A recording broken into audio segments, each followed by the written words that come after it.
Welcome to Luca is a Billionaire, where the only thing I invest in is your answers. You start by getting power and proximity right. Plug both AirPods and your phone in if battery is low. Make sure Bluetooth is turned on in settings. Once you open the AirPods case within a few inches of the phone can detect them. This proximity is important because the pairing handshake uses close-range signals. Make sure no other paired AirPods are active nearby. Now, keep the case open and watch the phone screen for the pairing prompt. Do not walk away. Once the pairing card shows, tap it. You need to accept the prompt to begin the secure key exchange. If the phone asks for permissions or firmware updates, allow them. These ensure audio routing and battery reporting work correctly.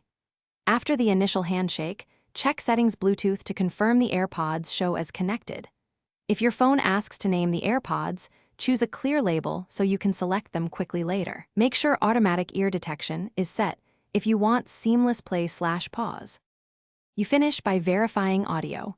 Play a short clip and adjust volume to a comfortable level. If the AirPods do not connect, first toggle Bluetooth off and on and make sure airplane mode is off. This resolves most temporary conflicts. If that fails, restart the phone to clear Bluetooth cache. As a final step, reset the AirPods by holding the case button for about 15 seconds until the light flashes, then reopen near the phone and repeat pairing. This reset often fixes persistent pairing errors.